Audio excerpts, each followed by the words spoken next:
Struggling to know what sort of content to create for your social media? Struggling to know how to engage that audience? Well, there are actually 3 different types of content that you can be creating which will engage an audience, which will grow that fan base. And in this video, I'm going to explain those. Sharing your latest music video, screenshotting your Spotify profile, just constantly plugging your music via social media won't increase a fan base.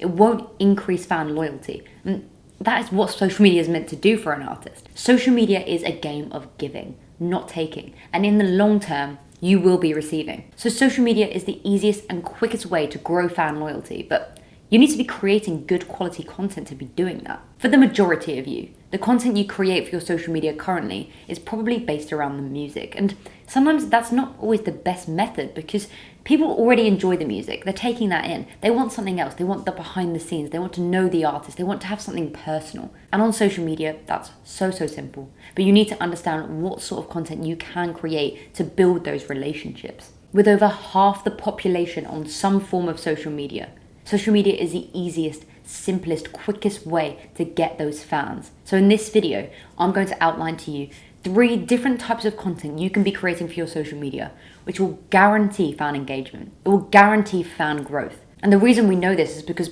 we've done it for artists. We do it every single day. We've done it for our own Instagram account. If you go over and check it out, we're putting out content daily and we're seeing the results. I'm not just going to tell you what those 3 different types of content are. I'm also going to give examples. I'm going to show you how you personally can be creating this content and what other artists you can look at that are doing it amazingly. Before doing anything else, make sure you're subscribed. So smash that subscribe button. Even turn on that bell if you want to so you're notified when we upload, because we're uploading 3 times a week now. Now let's get on to it. This is why you clicked on this video. You want to know those 3 different types of content. And those 3 different types of content that you can be making are broken down into entertaining, documenting, and educating. Sounds simple, right? Sounds pretty vague, but each one is a different content style. Each one is specific to the artist because you might find that you're naturally very good at entertaining, whereas another artist sucks at it and then they can't do it naturally, so you wouldn't go down that content style. Listen to each one of these, look at the examples that I'm giving as well, and work out if it works for you, because there is no point following a content style because you think it'll be popular, but it's not true to you, it's not natural to you, and it's not what your fans want to see. So base it on your own personality, your musical style, what you want your audience to be, and what they are already. Let's start with documenting. Documenting is pretty self-explanatory. You're taking people along a journey with you. And people love this. This is why reality TV shows are so popular. You've got The Bachelor, you've got Love Island, you've got Big Brother. People love being nosy. People love following a journey. And artists can do exactly the same, and it's so simple to do. You can take your fans on the journey with you. They can see the development of the music. They can see the development of you as an artist, how you're progressing. And that is so satisfying for a fan. If you do this humbly and truthfully, people will engage because there is no point making a fake journey. So making it appear as if you're more successful, making it appear like you've already gone platinum, you've already got arena tours sold out, because that journey, people haven't seen it from the beginning. People haven't seen the truth behind it.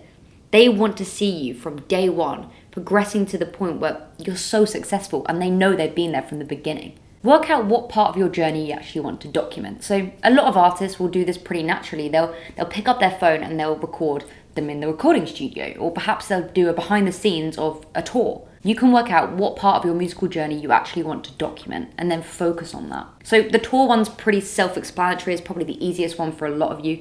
If you're touring, just pick up your phone, start recording it. Show your audience what it's like before the gig because you're setting up. During the gig, after, at the after party, on the tour bus, whatever you possibly can, because that's so exciting for a fan to see those sort of things. And it also means you're secretly plugging your gig at the same time. A great example of an artist that documents is Blanks. He has a fantastic YouTube channel, which I'll make sure to link below. And basically what he does is he documents the writing process of a song. He'll get his Instagram followers to vote on what he should include in the song. So that could be instruments, that could be him. He's already got a melody and he wants them to say if they like it or not. He literally lets them direct the song completely. And he documents the whole writing process, the whole production of it, and then you see it at its final product at the end. Because so many people are engaging with these videos and they're watching the development of the track, when it's finally finished, they feel like they've been involved with it.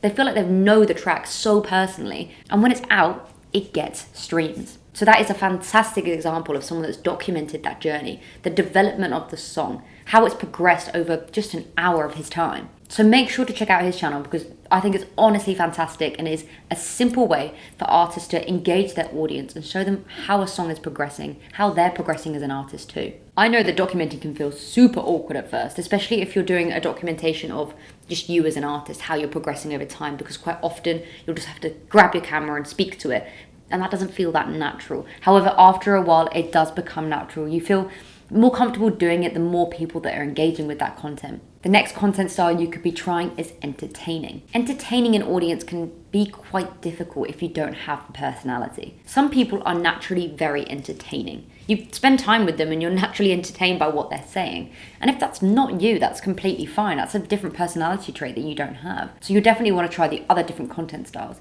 But if you feel that you're naturally an entertaining person, then this can be a fantastic type of content for you to create. Because when you entertain your audience, it's constantly giving, and it builds such an amazing sense of trust. Quite often, the documenting and an entertaining content styles can merge together, because if you're an entertaining person and you start doing tour diaries, you'll still be entertaining your audience. So there are reality TV shows like Big Brother, Love Island, and people are entertained by them at the same time. So those two content styles can merge a little bit. A great example of an artist that is entertaining their audience is Lewis Capaldi. If you went onto his Instagram account right now, the feed isn't that entertaining. It's all happening on stories. So see if you can look through a few of his stories on his highlights and get the sort of content style he's creating. He does little skits for his audience and they are honestly hilarious. And what's so great about it is because they're so entertaining, they get ripped from Instagram and people tweet them or they use them as memes. And then he's reaching an even wider audience. What he also does very cleverly is he has all his Instagram stories up, and within the 5 stories, one of those will be pushing his latest release or pushing a tour. And because you know his content is going to be entertaining, you flick through all of them waiting for the entertaining story. And within that, you're being sold to. So this is proving my point of, if you're creating content that adds value to the consumer, you're actually engaging with them rather than constantly plugging your music. You can easily, along the way, start plugging your music because the trust has been built. So if this works for you, entertaining can be a fantastic one. The final content style that you can give a go is educating your audience. If you have a skill and you think you can teach that to your audience, then educating is a fantastic type of content to create. That's what we're doing. We're educating our audience on here, on our podcast, on our blog, on our Instagram account, and we feel we've built an amazing relationship with our audience. And you can do the exact same. So you could teach your audience how to use a certain software, or perhaps how to play a certain instrument. A great example of this is HANNIE. The female production duo HANNIE are girls we've worked with for a while now, and they are fantastic at what they do.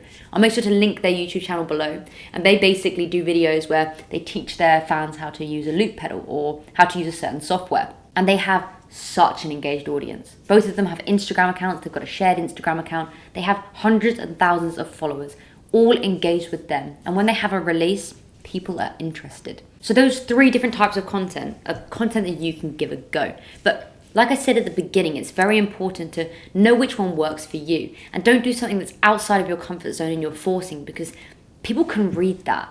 If you started doing something that you feel you're doing purely to get followers, then people aren't going to be interested. So you've sat down, you've worked out which one of these content styles you want to use. Now you need to find a theme. The reason for this is because yes, you can have that overall content style covering all of your content. So for example, us, it's educating. But then you need to have themes within that. So our theme is obviously music. It's music marketing tips. And that's very niche. We couldn't randomly start educating on how to teach your dog how to do tricks, because none of you would be interested.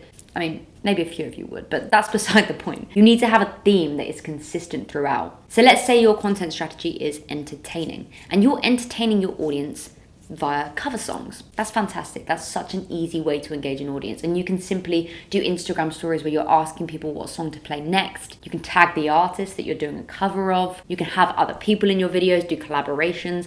Covers are great for that. But what you couldn't randomly do is start doing skits, trying to be a comedian all of a sudden when you've grown your audience through cover songs, because all of you follow an account for a reason. Right now, if you opened your Instagram, scrolled on your feed and found a random person you follow them for a reason. So say you follow a Instagram model.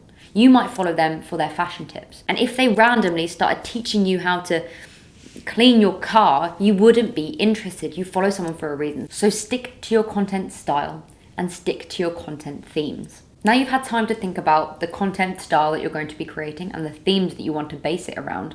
You also need to think about which platform is going to be most beneficial. For documenting, Instagram is fantastic because you have Instagram Live, you have Instagram Stories, you have Instagram TV, you can take a quick picture and then write a long caption underneath. But then if you're doing educating, YouTube might be a better platform for you because you can do long form videos teaching someone something, and then you can crop that up and put some of those on Instagram as well. Try not to have all the same content on every single social media platform because platforms work differently. Instagram stories are fantastic for spontaneous stories, but with Facebook, you wouldn't want to pick up your camera and start randomly talking to it and then upload it. It needs to be a bit more clean cut. I want to end this video with one final thing, and that is be consistent. We have far too many artists tell us that they've tried our tips and they don't work. And then we'll head over to their Instagram account and we'll see that they've posted 3 things. You need to be trying this content strategy for at least 3 months. And then from there, you can gauge how well it's doing. If something's working after a few months, create more of that content. Push it out more to your target audience. And if it's not working, then change it up. Try something else, but get the opinions from your followers. Those are our 3 different content styles that you can be giving a go. I want to hear if you have any more. Those are the main ones that we think are the most important and most beneficial for artists. But if you think you have another suggestion, make sure to comment below because I want to hear all about it. I hope you found this video useful, and if you did, smash that like button. And if you haven't joined the community yet, make sure to subscribe and turn on that bell so you're notified when we upload, because we're uploading 3 times a week now. Thanks for watching, and we'll be back soon with more music marketing advice. Hey, let's forget the things I said to you yesterday. I'm not gonna take my time playing it so safe, so you can be the one I love today, just today. I'm gonna do it how I want, nothing to lose cause I'm still young, and I'll be selfish, have myself so much more fun.